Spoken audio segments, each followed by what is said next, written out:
Salve, Sarau! Salve, salve, Sarau! É o seguinte, mano. Quietinho vai colar. Vai colar, né? Já tá colado, né? Vai chegar. Eu vou dar uma ideia aqui antes dele encostar. É o seguinte. Cleverson Gonçalves de Oliveira, conhecido popularmente como Quietinho Oliveira. Uma salva de palmas pro Quietinho.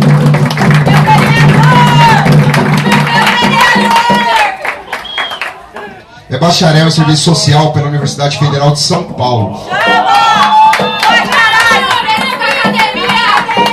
E participou do PET, Educação Popular. Atua como assistente social no serviço especializado em abordagem social da criança e do adolescente em situação de violência.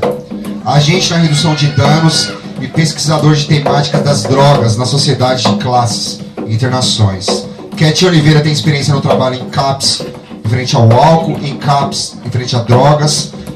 Trabalha numa ONG, uma organização não governamental, porque o governo não vai ajudar esse povo que está na rua. E Ficar de Bem é o nome da ONG. Depois vocês procuram lá Ficar de Bem, onde Quietinho trabalha. Candomblessista, vamos... Porra, as palavras foda, hein, Quietinho. Candomblessista, antiproibicionista e defensor dos direitos humanos. É isso mesmo, meu amigo! Compõe o Fórum de Umbanda e Candomblé em Mauá. Coordenador de projetos culturais da ADCC Filhos de Gandhi, membro do coletivo Abian, e atualmente compõe a comissão organizadora da 14ª Marcha de Zumbi dos Palmares. Salve, Zumbi! Ariano, com ascendente em Áries e Vênus em Áries. Ele pediu para escrever isso daqui. É a apresentação do nosso mano que vai chegar. Eu peço respeito, eu peço silêncio pra gente receber o Quietinho e uma salva de palmas pra ele, que ele vai abordar um tema muito importante pra gente aqui. Salve, Quietinho, encosta aqui, mano. Seja bem-vindo novamente. Você tá em casa, mano, você tá em casa.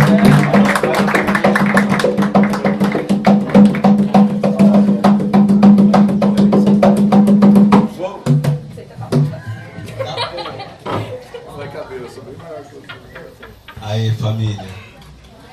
Na hora, hein? Colar aqui. Aí antes eu vou passar uns bagulhinho que eu trampei. Eu trampei com redução de danos em alguns momentos. E o último foi o ano passado. Foi lá em Santos. E aí tem uns demonstrativos que foi criado pelo próprio grupo e tal. E aí são formas de redução de danos, formas de pensar a questão da drogadição. E aí depois a gente troca ideia sobre isso, demorou? Tem poucos exemplares, então passem aí, devolvem, que é pra fazer um trampo em outros lugares, demorou? É mó da hora, todo mundo quer. Vai passando aí, fechou? Aí, quando eu tava terminando a faculdade, aí eu tava estudando, e aí eu fiz um TCC sobre internação compulsória, né?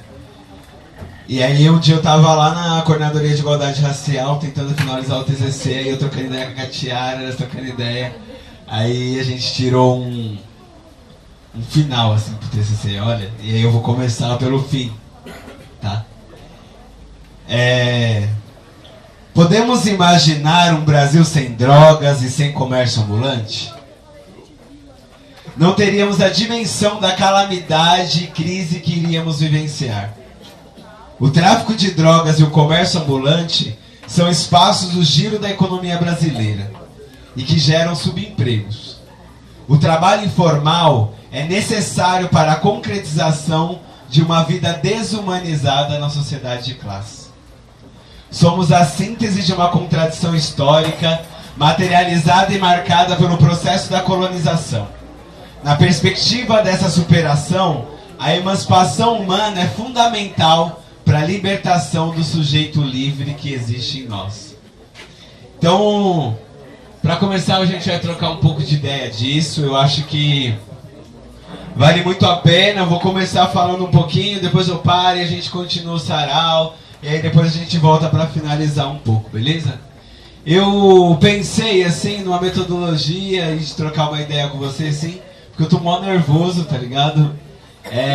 E não é por não ter experiência de falar no microfone, mas é porque quando você constrói e aprende e utiliza dos espaços da universidade para acolher da comunidade, voltar e trazer isso de novo é muito difícil, tá ligado? Então acho que é um momento muito importante para mim. Eu acho que é a primeira vez que eu troco ideia sobre isso na quebrada. Então eu tô muito nervoso, emocionado e muito satisfeito com o dia de hoje. Valeu. Eu quero agradecer também aí a organização do Sarau, Roots, por ter trocado o dia. Eu vou estar apresentando um artigo que eu publiquei no Congresso Brasileiro de Assistentes Sociais no dia 31. E aí, por isso que eu não vou poder estar na última quinta-feira, tá ligado? Então eu quero agradecer muito aí essa reciprocidade aí no respeito, no carinho. E é isso. Firmeza?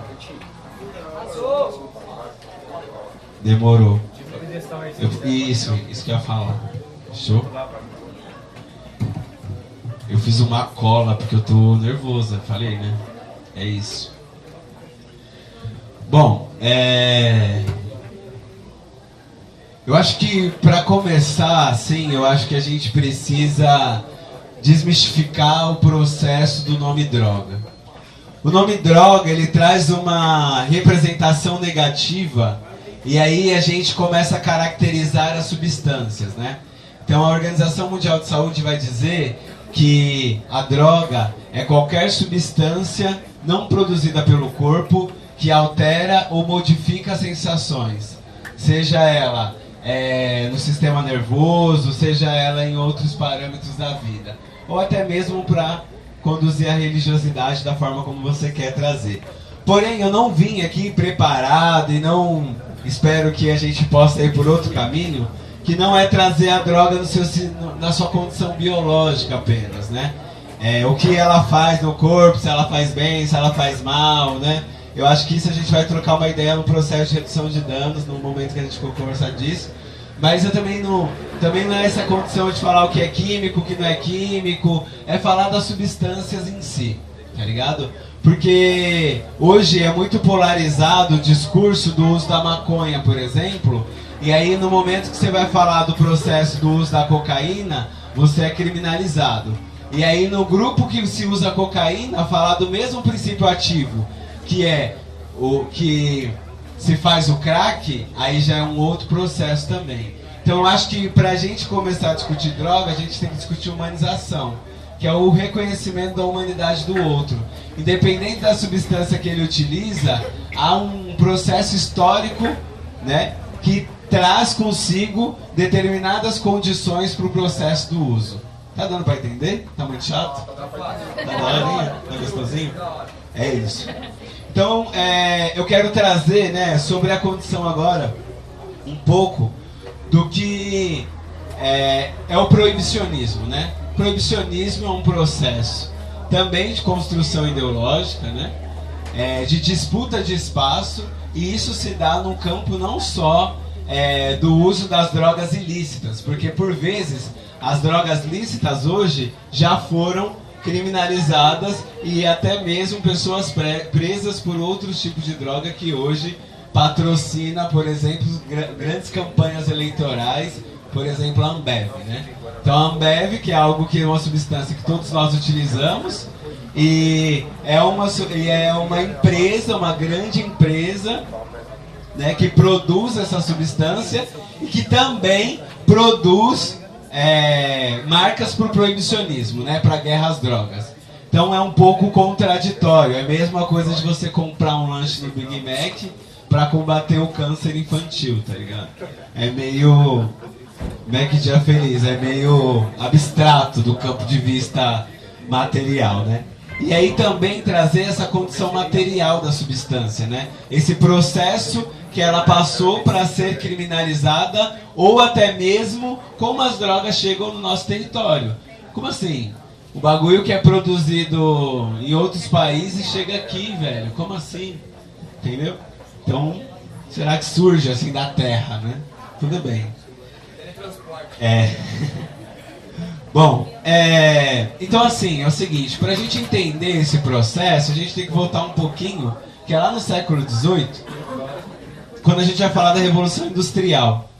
A Revolução Industrial, ela possibilitou o acesso às drogas em determinados e distintos países. Por quê?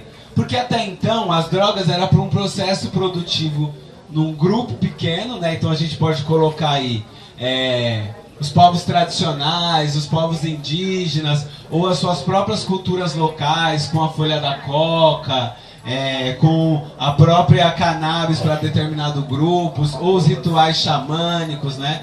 Então, se tem esse processo, tudo bem que o xamanismo vem depois, mas tudo bem que a raiz ela sempre existiu, né? Para se fazer o chá sagrado, ou até mesmo para utilizar outras coisas, né? Ayahuasca eu quis dizer. Bom, e aí a gente pode colocar, né? O ópio, que faz morfina, que é essencial para a heroína, que faz também essencial para o tratamento do câncer hoje, né? Então, os casos terminais é necessário, né, determinadas substâncias e que se tem, né, elementos que vai contribuir para a manutenção da sua vida, porque a droga também é isso. A droga é o processo de ligar e a gente vai perceber que isso, historicamente, né, os sujeitos sempre se religaram a alguma coisa, a acreditar em um Deus ou em um determinado grupo, e isso sempre está muito atrelado à condição da droga, né? Então a gente vai, sei lá, e aí também eu acho que é importante, eu coloco sempre droga. Tem pessoas que não acham que a ayahuasca é droga, ou que não sei o que é droga, mas eu coloco no campo da droga tudo aquilo que modifica ou altera as sensações do corpo. Então eu vou falar que o açúcar é droga, que o sal é droga, que o chocolate é droga, enfim, o café, né? Porque inclusive o café não é uma substância legalizada, né? Ele é uma substância descriminalizada. Não, desculpa. Isso.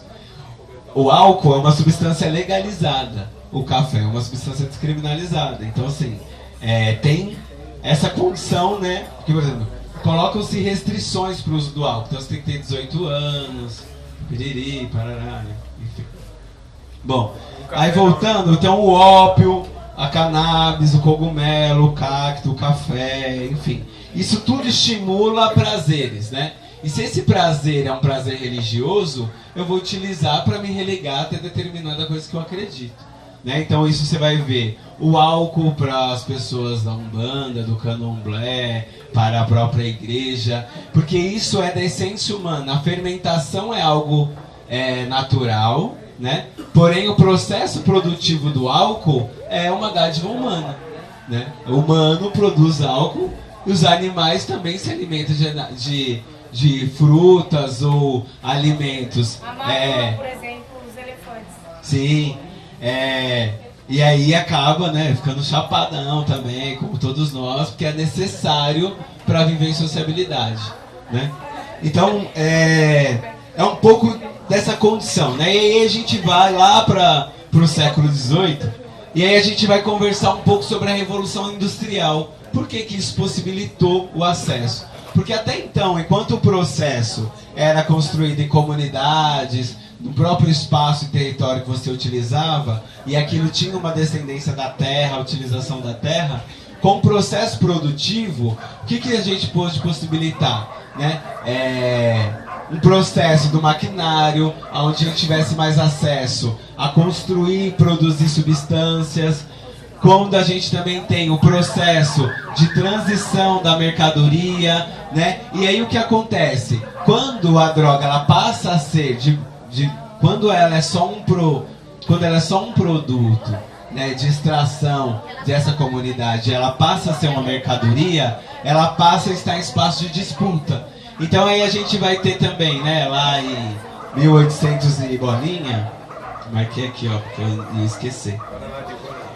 Então assim, lá em 1856 e 1860, o Peru e a Bolívia eram um dos, né, mais produtores da folha da coca, e isso era vendido assim, né, para a indústria farmacêutica em outros países já, né? Então naquele determinado momento já existia esse processo da venda da própria extração natural para isso. E nesse processo ocorreu várias guerras em torno disso. Assim, da mesma forma, a Guerra do Ópio, 1839 e 1842, aí ela dá um espaço, né, de que tá tudo bem, aí depois a gente precisa mais, aí 1856 a 1860, uma guerra novamente, né, porque a China determinava tudo, toda a porra toda era a China que mandava. E aí isso possibilitou, assim, né, uma grande revolta pela mercadoria, mano. O bagulho tá dando dinheiro, como assim o bagulho vai ficar livre? Né? E aí, isso é pra fazer uma analogia nos dias de hoje. A gente vai tentar chegar lá. Beleza? Tá de boa? É isso. Bom,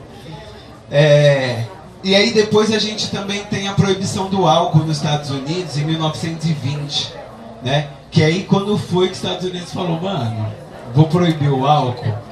O tráfico de álcool possibilitou riquezas para muitas pessoas e para um grupo pequeno de pessoas, né? E foi de 1920 a 1933.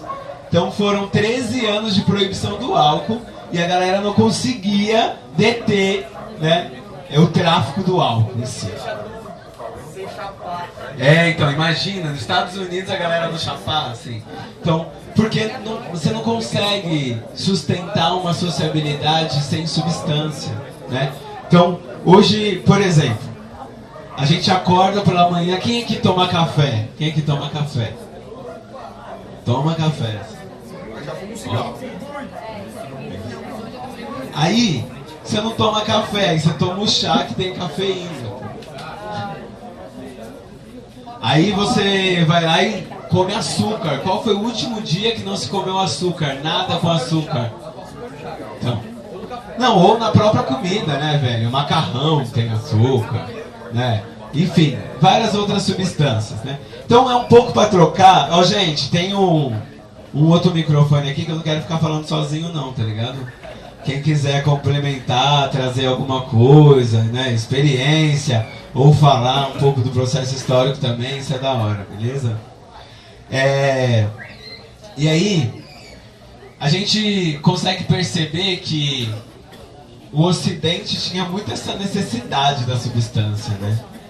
E aí, né, a gente começa a se construir esse grupo, né, para implantar a ideologia do proibicionismo, inclusive nas convenções da ONU, que proibia, né? Por quê?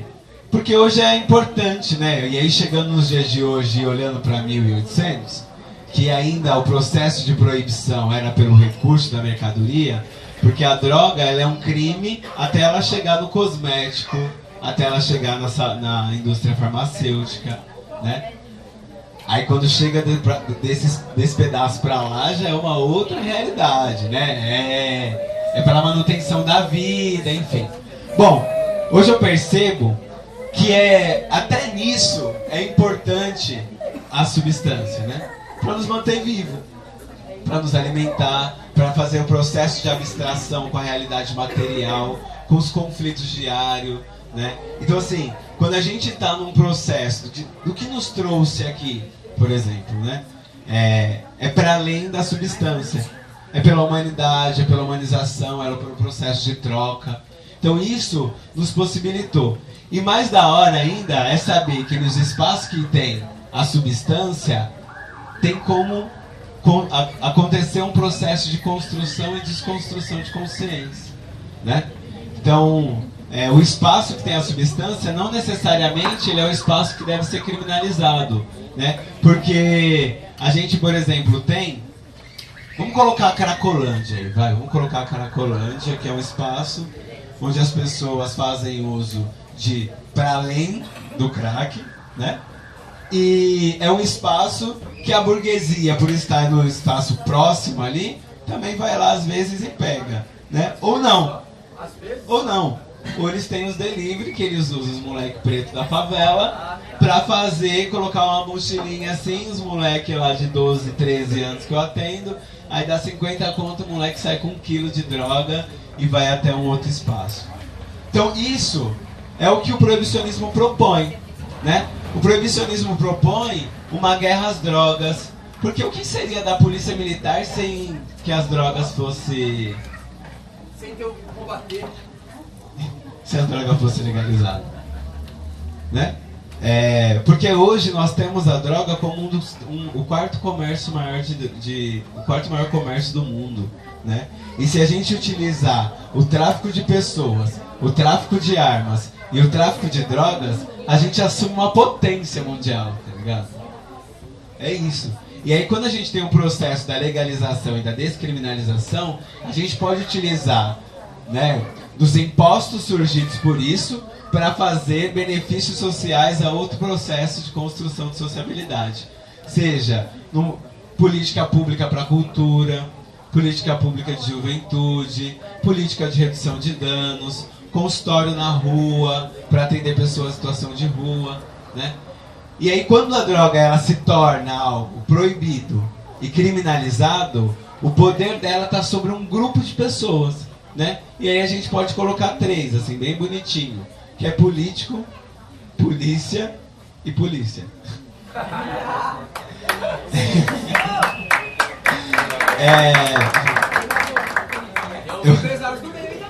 Então.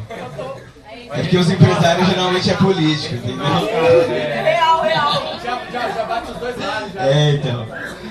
Então assim, a gente consegue perceber que isso só conseguiu, e aí eu coloquei uns cartazes por aí, eu e os amigos que chegou mais cedo, colocamos uns cartazes por aí no banheiro, aqui, e aí eu vou dizer que o proibicionismo ele é fundamental para a manutenção do sistema. Por quê? Porque ele encarcera, ele coloca a ordem, ele higieniza a cidade e ele faz uma guerra às drogas somente na periferia. Então, a polícia, quando ela chega para fazer qualquer processo de repressão, ela sabe onde ela está chegando. Ela não vai chegar lá no Morumbi sabendo que lá também tem droga, né? Mas aí ela vai chegar na quebrada, nos predinhos, dando um tiro, matando criança, né? Inclusive, a gente tem essa prova viva do Rio de Janeiro, que a gente colocou a intervenção militar no Rio de Janeiro só para melhorar o fluxo da mercadoria da droga, né? Porque a gente não conseguiu comprovar cientificamente de que o exército no Rio de Janeiro acabou com o tráfico. Muito pelo contrário, né? Ele foi colocar arma lá, né? Tipo, umas armas... Né? Enfim, eu acho que é um pouco de se pensar, porque hoje nós temos 812.564 pessoas presas. Nós somos o terceiro país com o maior número de pessoas presas. O país com o maior número de pessoas encarceradas tendo direito violado, e parte disso é por culpa da criminalização das drogas. Quando no início eu comecei dizendo que se acabasse com os presídios que nós entraríamos em uma calamidade, não é porque as pessoas que estão lá representam medo para a sociedade, porque aquelas pessoas já foram violadas desde o seu processo de nascimento, né? Por vezes, a única política que essa pessoa acessou foi a saúde na hora do parto. Depois ela nunca mais foi para a escola, depois ela nunca teve acesso à cultura porque na comunidade não tem. Porque, né? A Tiara vai chegar aqui, ó. Na verdade, a sociedade que a gente vive é tão racista que costumam dizer, me ensinaram, que a gente sofre racismo já no pré-natal.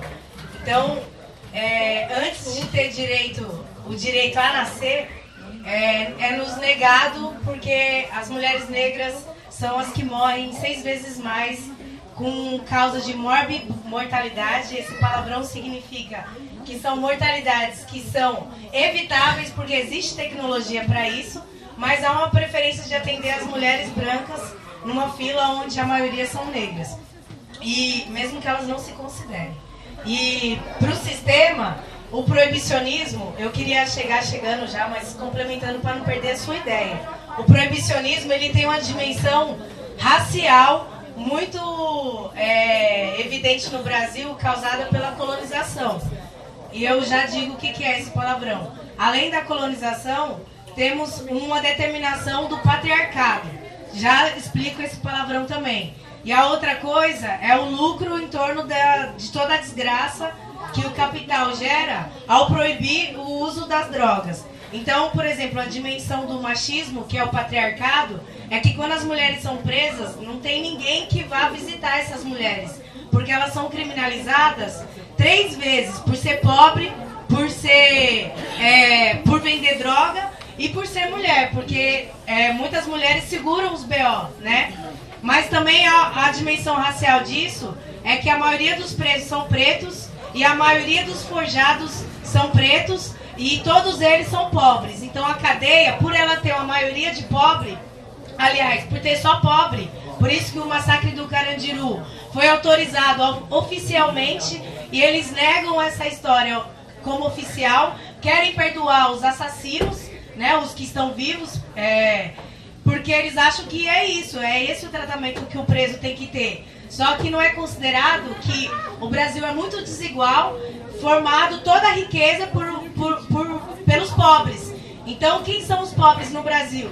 A maioria desses pobres são pretos. E a maioria das famílias pobres sobrevivem por conta das mulheres que cuidam das famílias sozinhas, tendo que trabalhar 3, 4 jornadas para poder, quando estuda, né, 4, 5 jornadas, para poder sustentar a família sozinha. Então, quando você junta esse complexo do que é o Brasil, é que quando ele fala que o tráfico e o camelô faz parte da economia, é porque essa economia é um capitalismo dependente e atrasado. Então ele vive tentando ser moderno, mas da forma antiga. Então é por isso que a gente vê menino negro sendo torturado em mercado, porque rouba um chocolate, tá ligado? E tipo, muitas pessoas falam, mas mano, esse moleque aí ele era sem disciplina. Então eu falo, mano, isso justifica ele ser torturado daquela forma? Porque roubou um chocolate? Foda-se, se ele usou 5 conto pra pedra, que era o caso mesmo, catava recicláveis pra pedra, e ele economizou os 5 conto do chocolate pra usar a droga dele, porque ele teve vontade de comer um doce.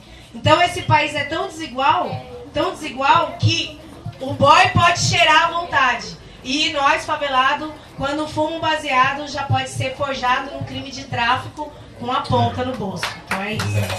Valeu, pessoal. O microfone tá aberto aí, quem quiser contribuir, beleza? Desculpa me alongar, depois eu tenho uma proposta. É isso, vamos fazer. Não, então, assim, isso era algo que eu queria trazer, que é a questão do sistema penitenciário.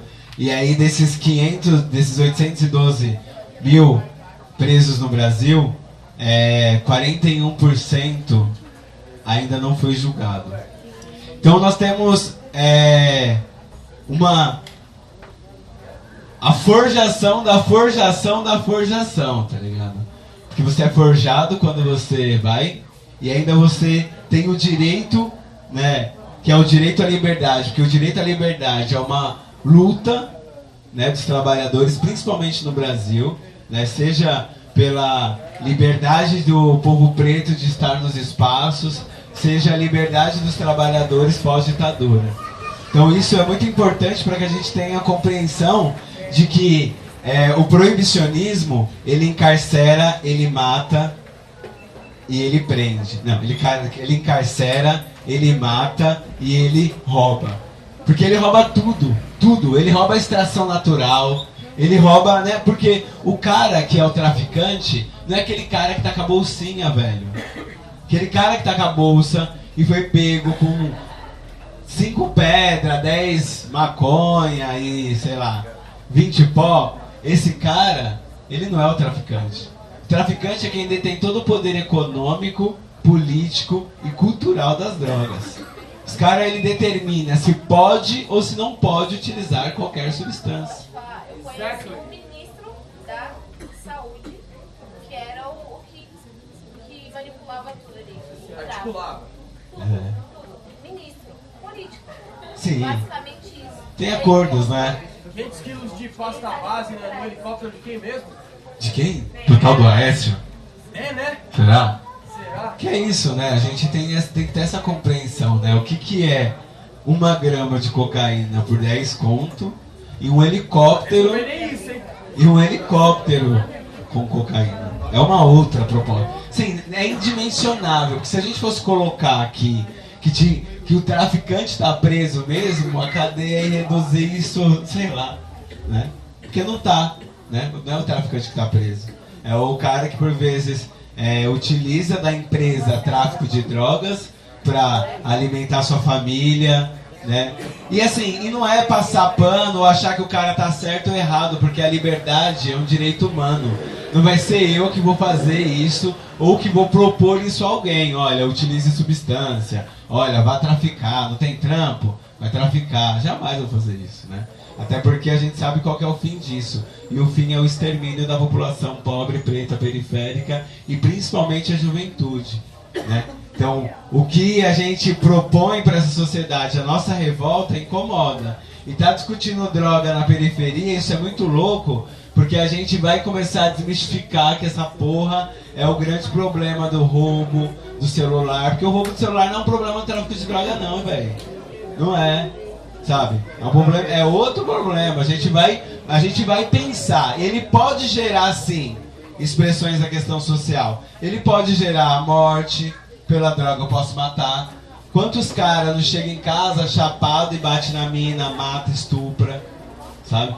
Então assim, pela droga sim. Mas qual é a sociedade que a gente tem vivenciado? Uma sociedade violenta que é desde a infância, como a Catiara bem trouxe aqui. É antes de você nascer que o processo da sociedade já é um processo de construção violenta, né? Hoje eu trabalho com criança e adolescente e eu trabalho com criança e adolescente que faz uso de substância. E aí eu vou falar, olha, moleque, é da hora, faz isso mesmo, não sei o que. Não. É um outro processo também de trocar uma ideia, né? É você também trabalhar o processo de redução de danos de uma outra forma, né? E aí, para que a gente possa continuar, eu vou deixar aí mais aberto aí, depois a gente vem finalizando com redução de danos, com formas de uso, com possibilidades de uso. Por que as pessoas têm bad quando usam droga? Por quê? O que é isso? Né? Se você utiliza... Porque a droga está muito nos dois campos, né? No campo sentimental, né? E no campo material.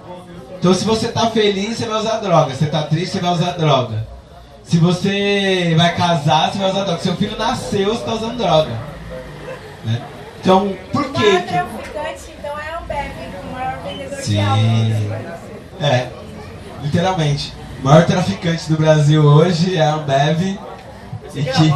É os 2 bilionários, né, da Forbes brasileira. Então, assim, a estrutura do poder está atrelada à condição da substância, né? Então, vamos continuar aí. E aí, eu vou recitar uma poesia.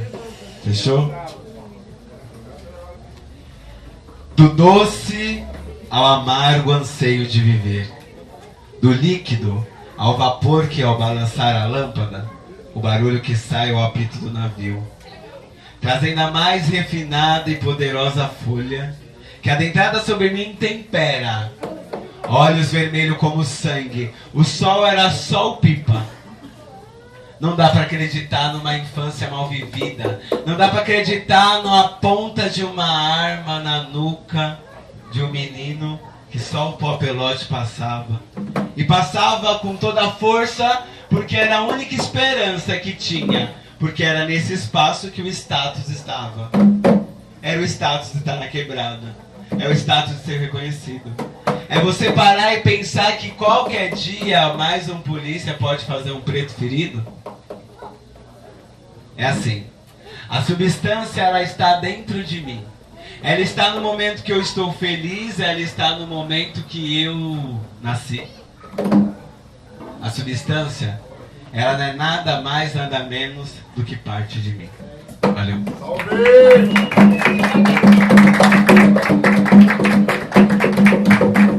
Salve de palmas pro Quietinho aqui. Salve de palmas pro Quietinho, nosso brother, mano. Falando sobre um tema importantíssimo na quebrada, tá ligado? E às vezes a gente nem percebe o quão importante que é. Bom, gente, é o seguinte. Bora lá. Acho que não me importa muito, neste momento, a gente tratar sobre a história da redução de danos, né?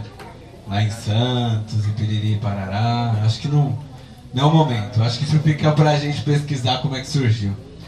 Mas eu acho que trocar a ideia da redução de danos, e aí algo que a gente precisa de desmistificar, não é só trocar a substância ou reduzir o uso dela. Isso não é a redução de danos. Isso é um processo da redução de danos. Mas a redução de danos começa, pra mim, quando você é contra o atual sistema. Ser contra esse sistema é uma prova de redução de danos. Porque se o problema da droga é um problema do capital, é um problema estrutural. Então nós temos que entender que romper com esse sistema é um processo de redução de danos. Mas o processo de redução de danos também é aquele que o foco não é só nas drogas, que o foco é nas pessoas. Que o maior princípio da redução de danos é os direitos humanos. É a liberdade, é você chegar, trocar uma ideia, dar um abraço numa pessoa. Isso é um processo de redução de danos. E que visa o contrário de quando você é um usuário de substância psicoativa e uma pessoa fala pra você assim: queria tanto que você fosse que nem seu irmão. Porque só você é assim. Você nunca vai ser nada na sua vida. Isso só contribui para o processo do adoecimento do vício, né? Então, cadê os baratinhos? Não, aqui, ó.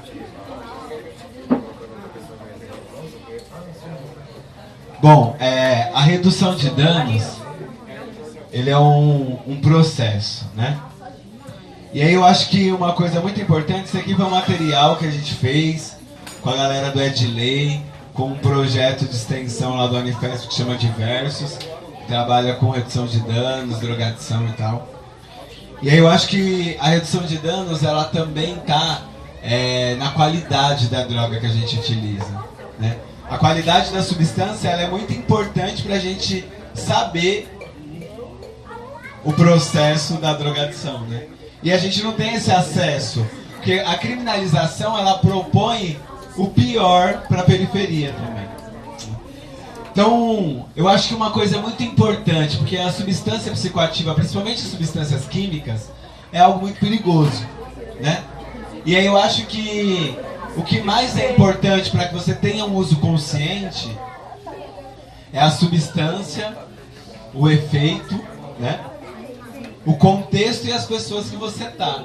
Como assim você usa droga com qualquer pessoa? Qual é o processo de confiança que se tem no conjunto dessas pessoas? Porque a droga em si, ela te causa uma dependência natural, né? Porque naturalmente o uso constante vai te causar uma dependência. Aí tá aquela pergunta que eu ia te fazer. Pode fazer. Onde está ligado o emocional com a droga? A junção, no caso, é uma pessoa que tem uma depressão. Por que ela vai buscar a droga para amenizar a dor que está na cabeça dela?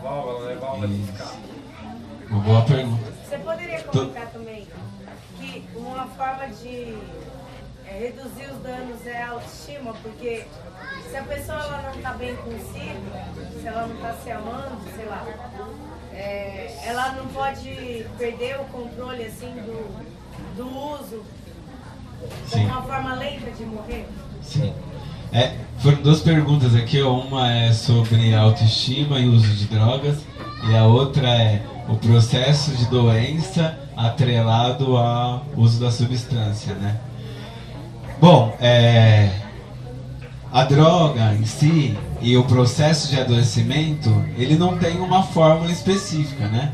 Porque às vezes o processo de doença, e principalmente no campo da saúde mental, ela pode ser uma doença que é genética, né? A gente pode ter doenças do próprio nascimento, né? E aí você adquirir isso, né? Uma deficiência. A gente também pode ter um processo de adoecimento pela forma como a gente sociabiliza, né?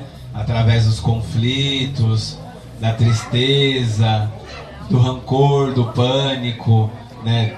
Da sociedade que é perversa e aí nos coloca no campo da inferioridade, de ser subalterno, e aí isso vai desenvolvendo a partir de diversas coisas que nos complementam. Então a saúde mental, ela é muito mais do que a gente tem de dimensão de CID, né? F70, F71 e piriri parará. Agora o processo da drogadição, ela pode vir de duas formas, né?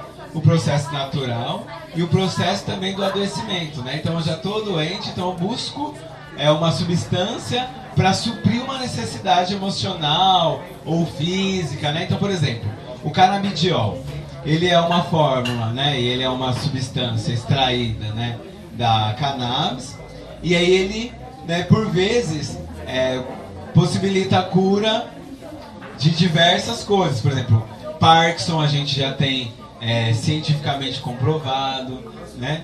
O câncer, a epilepsia, né? Várias questões. E aí nós temos também as substâncias que produz, por exemplo, a cocaína. A cocaína, ela levanta o seu estado de euforia, e aí nesse processo de adoecimento você se coloca, né, no campo de estar inserido e tal. Mas no momento que essa adrenalina, serotonina baixa, e aí é um processo que assim, naturalmente, fora do processo do adoecimento, isso já acontece, né? Você faz o uso, aí você está no auge da adrenalina, quando cai de uma vez, você entra no estado depressivo. Isso atrelado a um processo de doença, isso é centenas de vezes maior, né? Eu estou usando esse Sim. porque eu nunca tive acesso à droga, alguns anos atrás, tinha de depressão, e a minha válvula de escape foi concluída. E aí quando eu utilizava, eu sentia bem, eu não entendia por que acontecia comigo, novidade tão nova, era muito nova, por que isso acontecia comigo, eu tinha caso na família. E aí quando eu usava, eu sentia bem. E aí quando eu tinha esse gabinete, esse fundo do poço, eu queria isso. Sim. Eu queria entender mais ou menos por que eu tinha essa crise compulsiva. Na verdade, eu acho que isso é uma questão mais biológica, né? Atrelado ao... Sim, mas é que nem... A questão é que nem o médico explica, porque não tem ligação. Não tem ligação nenhuma. Porque na época que aconteceu, não tomava remédios ainda. E era uma questão de 100% emocional. Então, acho que é uma loucura. Sim. E é louco, né? Essa condição de você viver essa sociabilidade tão perversa que você não consegue nem saber mais o significado da direção do seu corpo, né? Você sabe o significado do seu corpo, a direção da tua vida, mas a direção do significado do seu corpo você já perde, né? Num processo de adoecimento atrelado ao uso de substância psicoativa. A Catiara também trouxe a condição de você se sentir parte daquilo, né? O seu emocional, algumas coisas. E aí eu trouxe aqui, um dia eu tava lá no sarau do tapete, aí o menino falou, não dá pra eu ficar colando aqui muito, porque ele foi, cadê o bar? Porque o cara, que eu também sou muito conhecido, trabalho na biqueira, pai, não sei o quê. E assim, isso muito aleatório, porque também está atrelado com o espaço do tráfico, porque o tráfico é uma instituição de poder, né? Então eu me sinto parte daquilo, então isso eleva a minha autoestima lá em cima. E também o excesso, né? O excesso não, a falta de autoestima também produz a utilização da substância para que ele está inserido. Para que ele está inserido, para perder a timidez, porque a droga ela altera, né? E modifica as sensações do corpo, né? Bom, então a condição da redução de danos, o primeiro princípio da redução de danos é os direitos humanos e o autocuidado. Então quando eu falo de direitos de redução de danos, eu falo de camisinha, eu falo de água, eu falo de diálogo, eu falo de conversa. E aí no processo de dependência, aí a gente utiliza de outros parâmetros para o tratamento, né? Então aí a gente utiliza, por exemplo, eu acho que eu não trouxe, mas...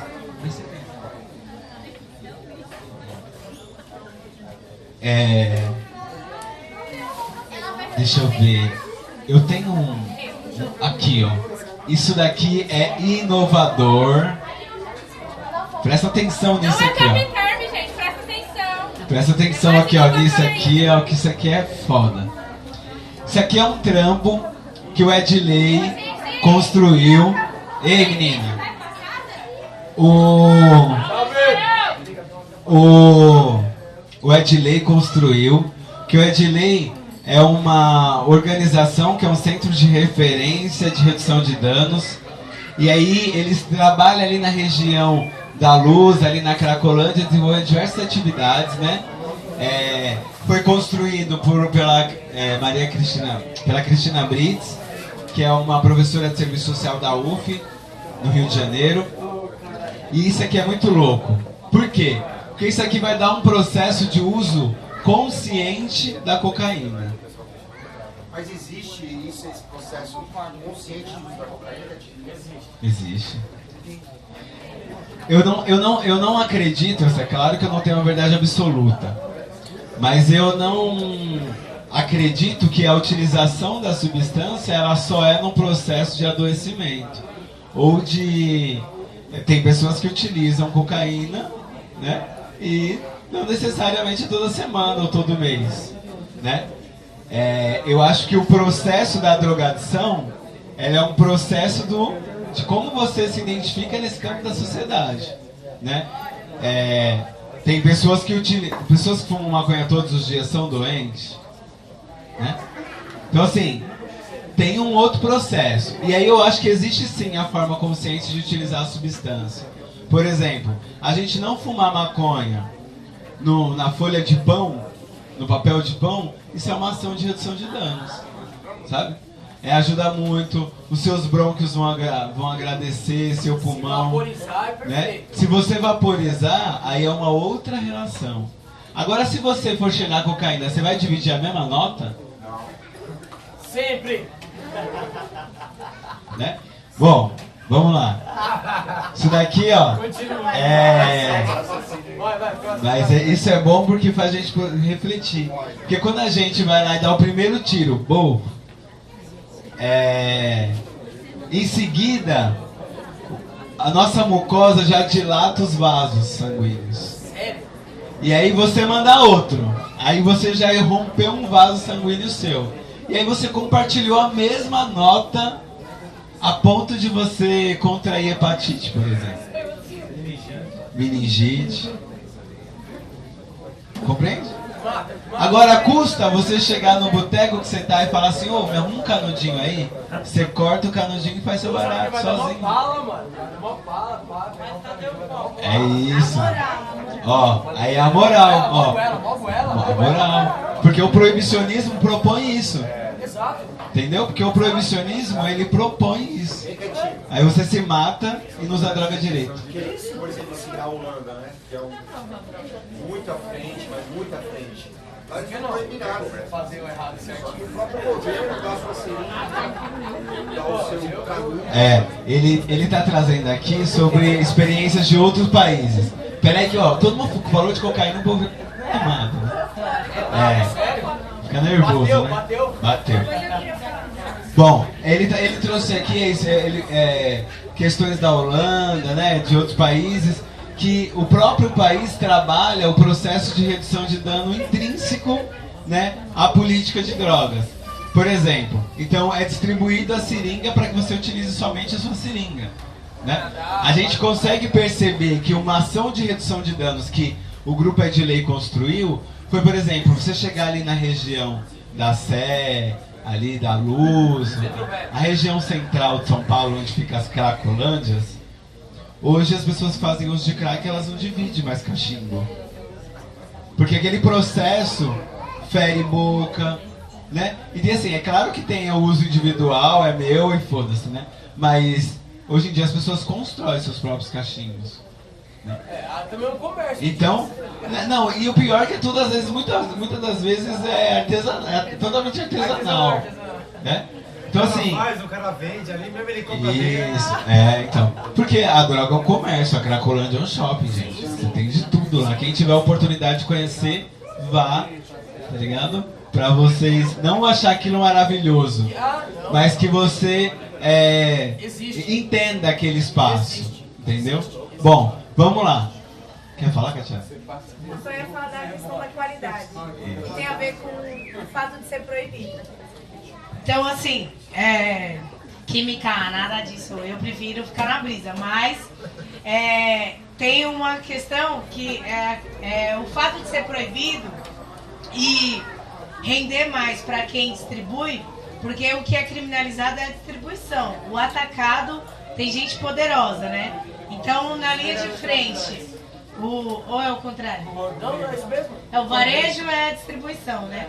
E aí, a questão da qualidade é o seguinte, o fato da erva ser ilegal, a gente fuma coisa que vem a mais, entendeu? Você só quer o THC, que tá ali com a folha, mas ele vem junto. O tóxico do adesivo, eu vou começar de fora para dentro. O tóxico do adesivo, o perfume que vai por cima para disfarçar o faro dos cães, e aí dentro, para poder prensar, o amoníaco e outras substâncias X, que é para conservar, incluindo o xixi, né? Por conta do poder lá da urina lá. Rato o quê? Rato, não, tudo mija, mas além disso o mijo humano, que é mais grave, né? Mas enfim, eu não sei, rato dá no mesmo. A gente só quer o THC, né? Mas vem tudo isso a mais com a folha. E em questão da cocaína, tem relatos, inclusive, gravíssimos de pessoas que perdem a carne esponjosa do nariz, porque para dizer que é boa, ela brilha e tem caco de vidro muito refinado ali. Ou outras coisas, tudo que for branco e misturar para parecer com pó, para dar volume. Isso não é culpa do varejista, porque ele quer lucro como qualquer comerciante. Se você comprar a cerveja quente, ela é mais barata do que gelada. Quem está gelando está gastando energia. Enfim, né? É a lei do comércio, do capital. Mas o que é trágico por trás de tudo isso é a desculpa que os caras têm para nos prender e para nos matar. É o que é mais grave no final da história de tudo isso. É que toda a sociedade usa droga, tem pessoas que usam droga para emagrecer, pessoas que usam droga para dormir, e tudo tem CNPJ. Então, a biqueira é uma farmácia sem CNPJ, é isso. Mas o fato dos pobres usarem drogas tem como desculpa circular um capital de pessoas que são presas. O sistema carcerário lucra com as pessoas presas. Cada chinelo do menino na Fundação Casa, cada uniforme, a comida que ele come, tudo tem fornecedor com licitação já dada, é fita dada. Então, isso se chama cartel, inclusive. Mas o sistema ele é tão desigual que ele vai fazer o seguinte: consciência humana, na década de 90, Racionais, De Menos Crime, vários grupos de rap já falava do crack, diga não ao crack. Consciência humana falava isso porque perdeu irmãos, pessoas queridas na quebrada por conta das consequências de usar crack. Não é porque ele morreu de overdose, que tem também, mas não nesse caso, que era o fato de usar crack era desculpa para poder matar, para poder morrer, para se arriscar, para conseguir a pedra. E aí quando os caras tá falando isso, tá falando que é uma armadilha pros pobres, pros pretos, pros favelados. Só que a redução de danos vem no debate de direitos humanos quando isso começa a atingir os brancos. Então isso é importante dizer, porque a redução de danos chega muito tarde no Brasil e várias prefeituras não adotam porque tem uma visão moralista e racista. Ele prefere matar ou prender o usuário do que ver como uma questão de saúde. Valeu.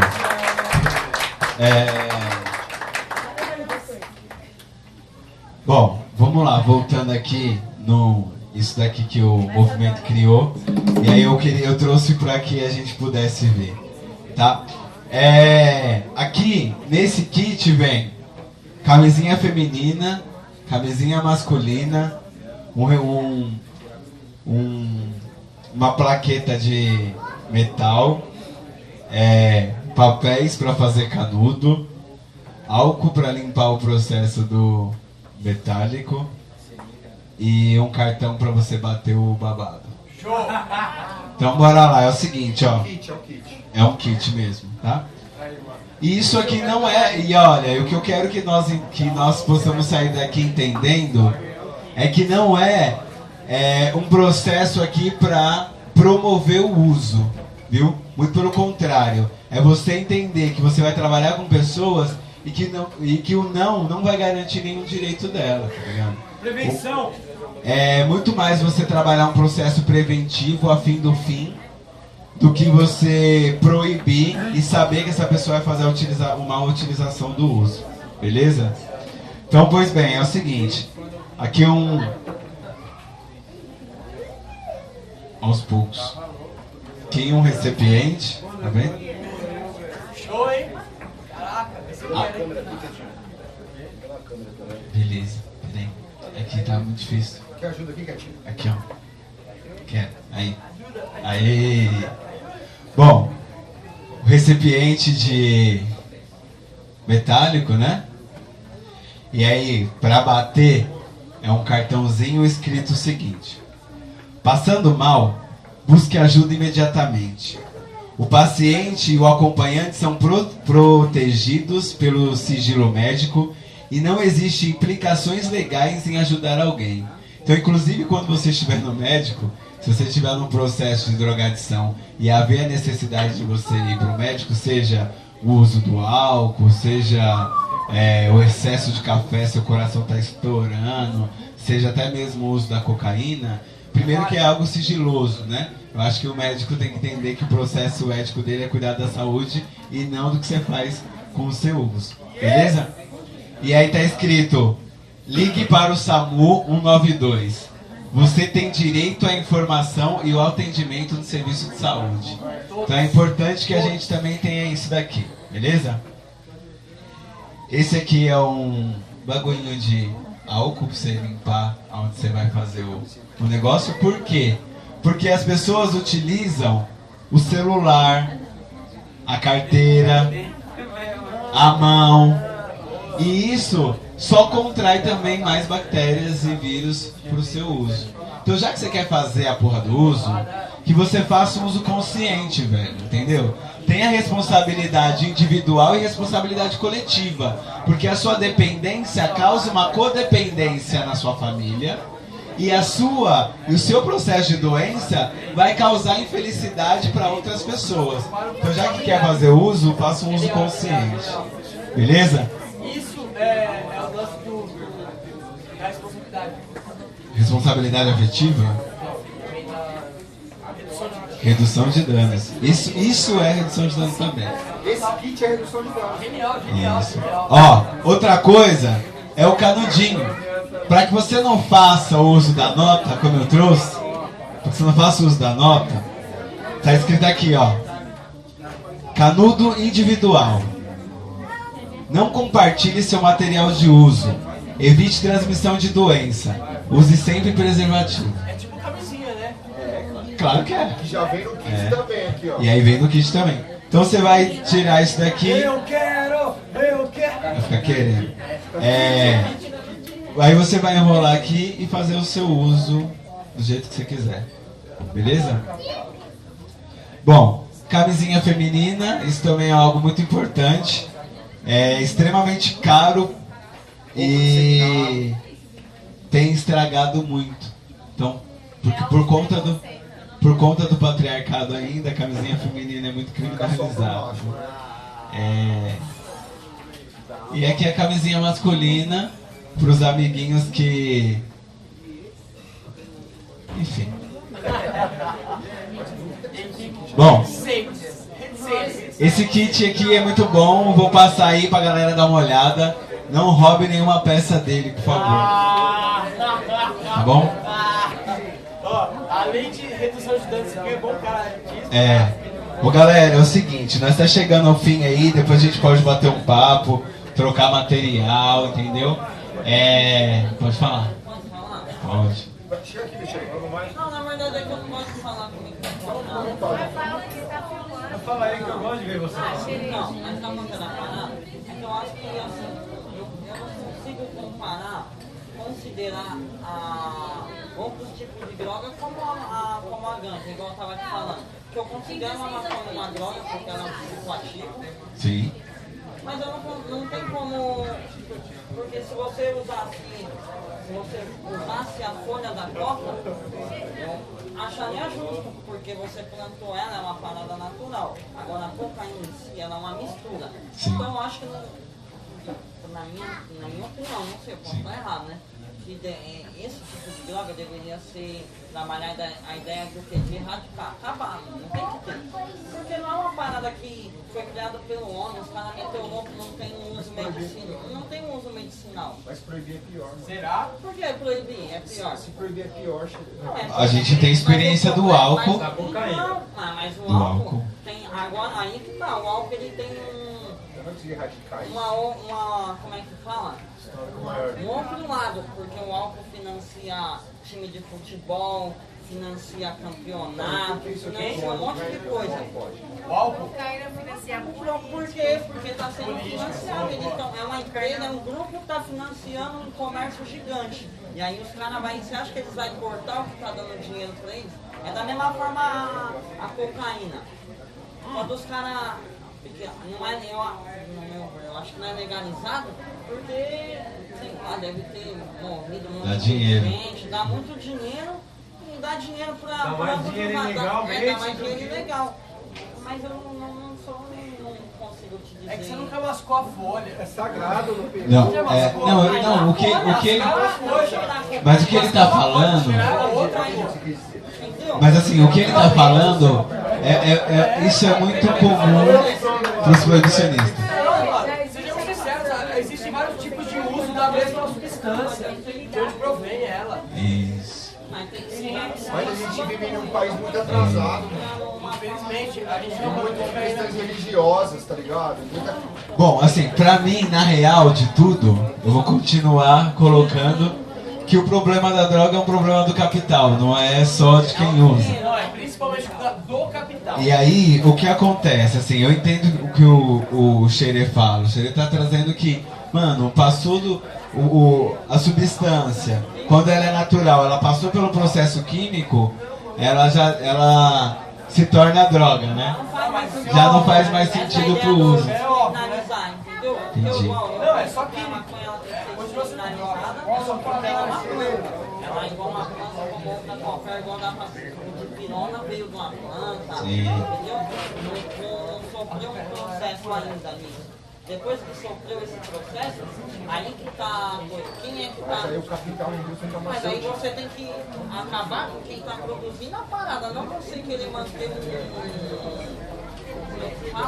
um uso seguro da coisa. Porque se você vai lá na onde os caras estão ganhando dinheiro mesmo, igual esse tempo atrás eu vi um vídeo no Facebook de uma produção, você é louco, parecia dos prédios, dos colombianos fabricando pasta de coca. E os caras devem estar ganhando uma micharia para estar fazendo aquele trampo todo. O dono daquela situação Sim. deve ser um milionário, que deve ter acordo dos caras dos Estados Unidos, do Brasil, Sim. do mundo inteiro, e ele tá ganhando dinheiro pra caralho. E os caras sabem quem é ele, mas não prende ele. Mas assim, na verdade, quando a gente fala sobre outras substâncias que não é comum, causa um pouco de conflito mesmo, incômodo. Porque, por exemplo, a gente poderia falar, por exemplo, do LSD, e que é uma substância muito utilizada pela burguesia, sabe? O LSD e não o M-Bomb, né? Pela burguesia e não é algo que está no parâmetro da discussão. Porque o parâmetro da discussão, ele esbarra na cocaína e no crack. Ele sempre para nisso, né? Então, tem...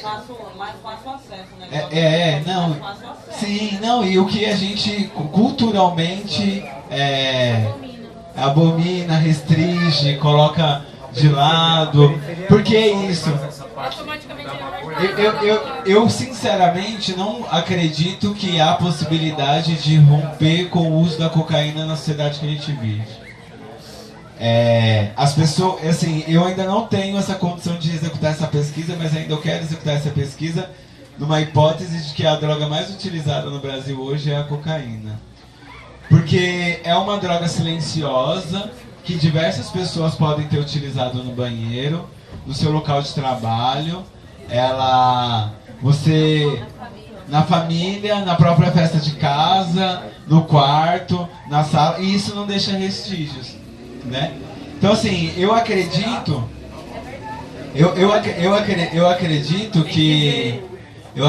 que xereta. Ah, que fofo. Um xerê. Um xereta. Cabelo. Então, mas eu acho que assim, a gente reproduz também o processo da ideologia do proibicionismo quando a gente coloca a substância no foco também. Porque, assim, eu acredito que tem pessoas que não gostam de drogas que dão tais tipos de efeitos. E tem pessoas que gostam de tais outros tipos de efeitos. E tem pessoas que vai unir esses efeitos, né? Tem gente que... Flex, né? né? E assim, eu acho que é claro que o processo da drogadição química ela é muito diferente na forma como a gente vai compreender a relação humano e a droga, né? Porque ela é criada para dependência também, né?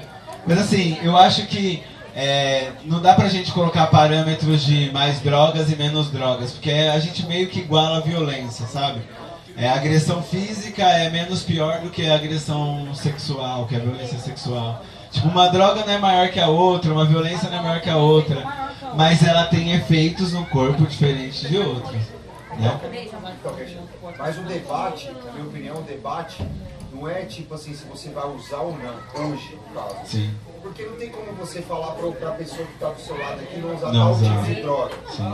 O debate maior, acho que na minha opinião, é o seguinte, já que você vai usar essa porra aí, qual for, Que você faça um uso consciente. consciente, que é o que eu falei pra ela lá da Holanda lá. Mas não existe, meu. Porque não tem como você... Não existe porque o que a gente aprende... Então, não existe... Na moral, igual você fazer um uso consciente. Será? Ué, se a pessoa faz o uso de heroína, de injetável, se ela fazer o uso da cocaína, é menos pior? É menos? Não sei, quando eu usei heroína nem... Então como é que você pode falar? Se a pessoa usar crack e ela usar cocaína, é menos pior? De uma forma consciente, de repente, com redução de danos. E aí é isso. Se a pessoa usa 50 pedras de crack e a gente vai trabalhar com ela para ela começar a usar 45, até que ela esteja só usando 5, isso não é um processo menos pior? E assim, e a redução de danos não é o menos pior. A redução de danos é um processo de entender o direito, né? E assim, e é o direito humano, né? Do direito à liberdade, né? E assim, e a gente não aprende a questão da dependência química hoje, né? No meu singelo senso comum de entender as coisas às vezes, Quê? Oi? Então, eu acho que é essa condição mesmo do direito, da saúde, do cuidado, né? Eu acho que é um pouco a mais do que a gente... Oi? Tá. Beleza. Então, só pra fechar aí, eu acho que a gente pode conversar em outros momentos sobre drogas, trazer esse debate pra cá novamente. Quero agradecer aí muito ao Sarau Roots, a todas as pessoas que participaram, que quiseram entender um pouquinho mais, que quiseram compreender um pouco mais de redução de danos, muito mais do que a gente pratica, e a gente pode construir isso diariamente, seja na nossa família, seja com a pessoa que está próximo, seja com a pessoa que faz o uso. Se alguém quiser, tipo, falar contigo, assim, alguma coisa que não ficou clara ou teve até vergonha de falar contigo, pode entrar em quem quiser trocar ideia, pode ir lá, seguir lá no Instagram, Quietinho, com K e 2O. Chega nos bastidores, Ou no Facebook, ou aqui por aqui, e a gente troca ideia.